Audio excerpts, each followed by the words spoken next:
The COVID-19 pandemic has changed nearly everything we do for the foreseeable future. How we learn, work, shop, even sleep. It has also radically changed how Americans vote this year, and possibly long after. As the virus shows no signs of going away anytime soon, there is a growing push to have all voters vote by mail, rather than put themselves and others at risk. Though transitioning millions of Americans to mail-in voting, no less in the span of a few months, is no easy feat. So it's no surprise the proposal has drawn a near equal amount of pushback. So far, its greatest obstacles are widespread Republican opposition, legal issues, and the time and resources needed for such a feat. A late April Pew Research poll found that a solid majority, about 70%, of Americans support mail-in voting. The Republicans as a whole are more skeptical. It is an absolute brazen power grab. This is insane. According to a USA Today Suffolk poll, while 84% of Democrats support it, only 43% of Republicans do. Republicans fear that, as mail-in voting would make it more convenient for people to vote, it would work against them. I think a lot of people cheat with mail-in voting. However, voter fraud has been proved to be virtually non-existent.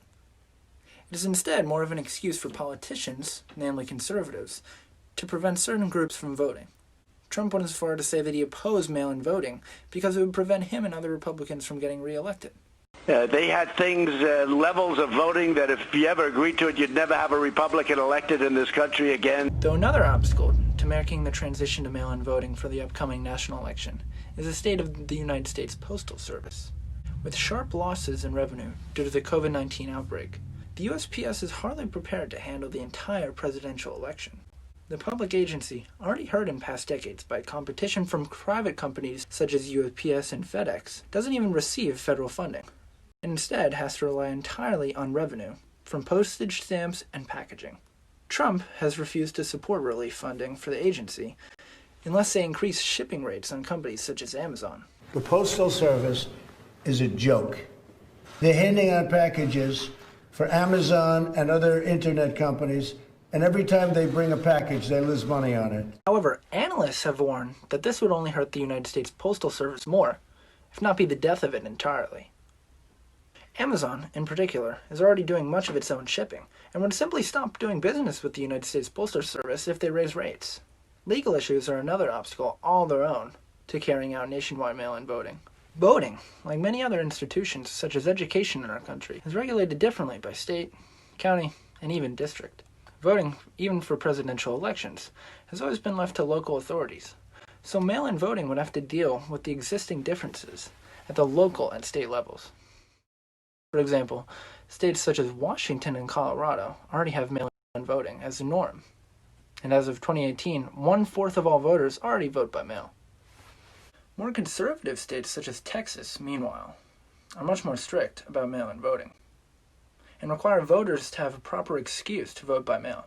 Further, for the states like Washington that have fully implemented mail-in voting, the process was gradual, and was not done in the span of a few months. As previously stated, funding remains a key obstacle, as it is unclear how, given both limited time and resources, mail-in voting will be carried out nationwide by November. At the very least, mail-in voting could prevent a repeat of the failure of the recent Wisconsin election, where voters had to risk getting the virus in order to vote at the ballots. As opponents of the decision to not delay the election predicted, dozens of people contracted the virus as a result of being at the voting centers. But things might actually be looking up.